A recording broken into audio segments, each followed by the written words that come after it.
Shalom pemirsa, dimanapun Anda berada, adalah suatu kasih karunia Tuhan.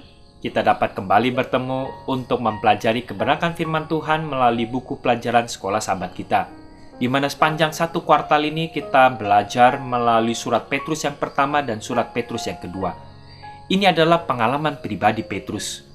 Ketika Tuhan merubahkan kehidupan kedagingan Petrus yang mungkin penuh emosi, mencintai diri, dan mempunyai sifat-sifat yang merupakan mungkin gambaran hampir yang sama dengan kedagingan-kedagingan kita. Tapi Tuhan merubah dia hari demi hari, dan dia diberikan suatu panggilan, gembalakanlah domba-dombaku. Ini juga suatu panggilan yang sama. Untuk itu, sebelum kita mempelajari pelajaran hari ini, undang setiap anggota keluarga kita, dan jangan lupa juga siapkan Alkitab berada dekat kita sehingga kita dapat membaca secara pribadi ayat-ayat yang kita akan baca dalam pelajaran hari ini. Judul pelajaran kita adalah Menderita di dalam Daging. Benar tentu, Yesus mati karena dosa-dosa kita. Dan harapan kita akan keselamatan hanya ditemukan di dalam Dia. Di dalam kebenarannya, yang menutupi kita dan membuat kita diperhitungkan sebagai orang benar di mata Tuhan. Karena Yesus, kita, Anda dan saya, diterima di hadapan Tuhan bagaikan seorang yang tidak pernah berdosa. Ya, ditulis dalam buku Roh Nubuat, Kebahagiaan Sejati, halaman 72.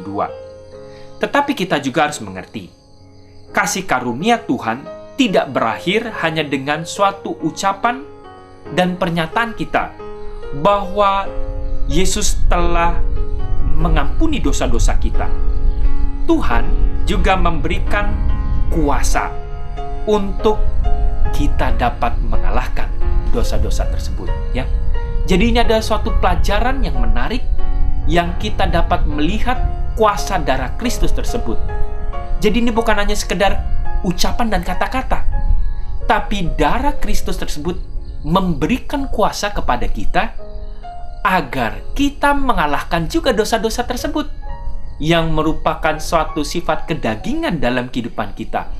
Jadi ada suatu kuasa sehingga kita dapat mengerti bahwa kita juga harus mengalahkan dosa-dosa tersebut dan kita meninggalkan sifat-sifat yang tidak baik tersebut. Itulah sebabnya Petrus juga mengerti dan dia mengalami pengalaman yang sama.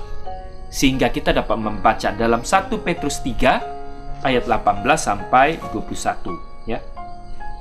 1 Petrus yang ketiga ayat 18 sampai ayat 21.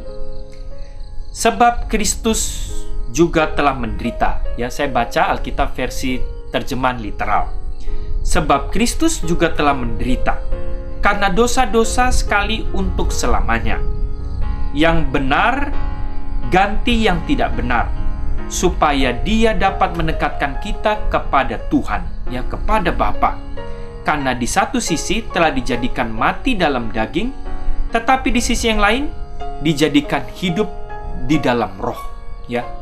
Roh Kudus yang sama merubah juga seharusnya kehidupan kita. Kita hidup di dalam roh Kristus yang baru. Pada itu pula ketika pergi kepada roh-roh yang ada dalam penjara, Dia telah mengumumkan kepada yang dahulu tidak taat ketika suatu kali kesabaran Tuhan menanti pada zaman Nuh dengan dipersiapkan sebuah bahtera yang ke dalamnya hanya sedikit, yaitu 8 jiwa yang telah diselamatkan dari air.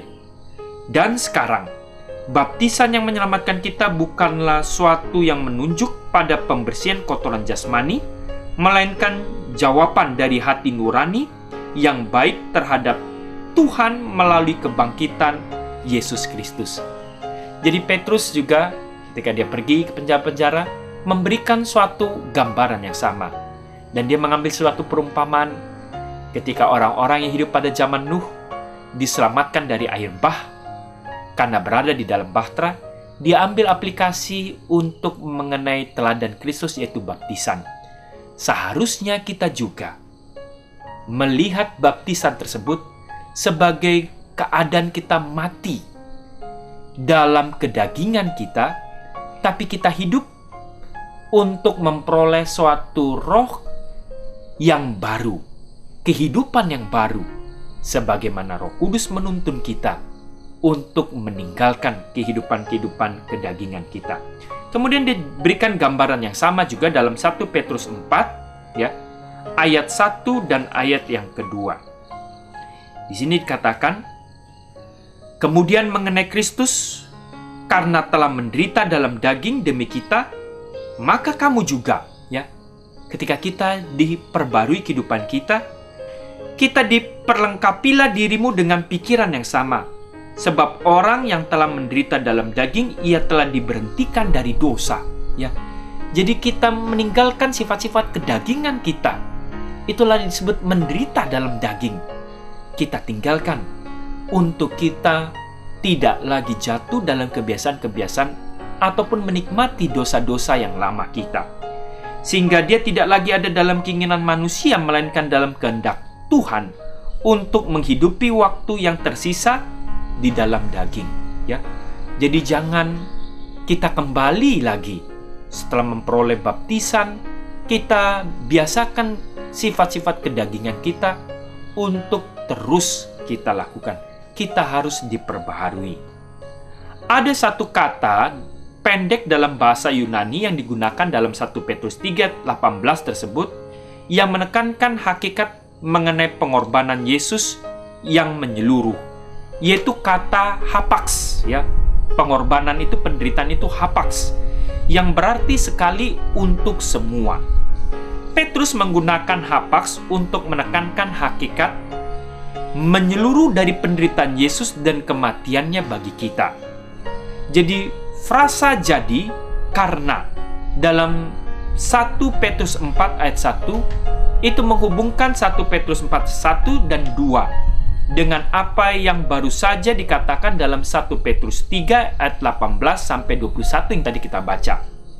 Dalam ayat-ayat sebelumnya, Petrus menunjukkan bahwa Kristus telah menderita untuk dosa-dosa kita, supaya ia membawa kita kepada Bapa, dan bahwa kamu sekarang diselamatkan oleh baptisan. Dia berikan suatu contoh gambaran di mana Kristus juga memberi teladan dibaptiskan, diselamkan mati kita dalam hal-hal kehidupan yang lama kita, bangkit dengan suatu kehidupan yang baru. Maka baptisan adalah suatu konteks terbaik untuk memahami apa yang Petrus ingin sampaikan. Karena barang siapa telah menderita penderitaan badani, seharusnya ia telah berhenti berbuat dosa. Melalui baptisan, orang Kristen turut serta dalam penderitaan dan kematian dan bangkit dalam kebangkitan Yesus. Orang Kristen telah membuat pilihan supaya waktu yang sisa, ya, waktu yang sisa ini kita pergunakan menurut kehendak daripada Tuhan. 1 Petrus 4 ayat yang kedua, ya. Ini dapat dicapai hanya dengan penyerahan diri sehari-hari kepada Tuhan dalam kita memaknai penyaliban Kristus. Daging kita juga disalibkan dengan segala hawa nafsu dan keinginan kita, ya. Paulus memberikan gambar yang sama dalam Galatia 5 ayat 24. Daging ini harus disalibkan dalam segala hawa nafsu dan keinginan-keinginan kita. Itulah sebabnya Paulus memberikan gambaran dalam Roma 6 ayat 1 sampai ayat yang ketiga. Kita dapat melihat Roma yang ke-6, ya, ayat 1 sampai ayat yang ketiga, makna baptisan ini. Lalu kita akan mengatakan apa? Apakah kita akan terus-menerus tinggal di dalam dosa supaya anugerah itu bertambah-tambah banyak, ya? Apakah karena kasih karunia Kristus kita tetap tinggal di dalam dosa? Tidak mungkin, ya. Itu adalah suatu hal yang tidak mungkin. Kita yang telah mati terhadap dosa melalui baptisan tersebut, bagaimana kita masih ingin hidup di dalam dosa? Atau apakah kamu tidak mengetahui bahwa seberapa banyak yang telah dibaptis di dalam Kristus Yesus, kita telah dibaptis di dalam kematiannya? Ya, ayat yang keempat. Sebab itu kita telah dikuburkan bersama Dia melalui baptisan ke dalam kematian, supaya sama seperti Kristus telah dibangkitkan dari antara yang mati oleh kemuliaan Bapa, demikian pula kita seharusnya berjalan dalam pembaharuan hidup. Ya, jadi seharusnya kita juga diperbaharui dengan pembaruan hidup yang bukan lagi dengan keinginan-keinginan hawa nafsu daging tersebut. Jadi kita dapat melihat dalam Roma 6 ayat 1-4 yang kita baca, pemirsa dapat teruskan 11 sampai ayat yang ke-11.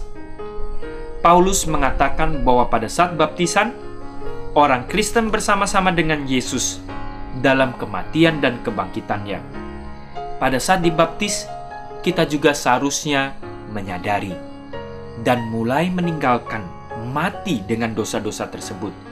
Yang kita butuhkan sekarang adalah membuat bahwa mati bagi dosa yang nyata dalam kehidupan kita. Ya, kita harus membuat satu kehidupan yang nyata. Perkataan Paulus, demikianlah hendaknya kamu memandangnya, bahwa kamu telah mati bagi dosa.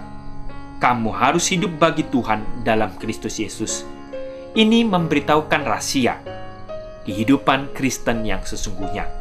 Dan biarkanlah kita menderita dalam daging, artinya kita mati dalam sifat-sifat kedagingan kita hari demi hari.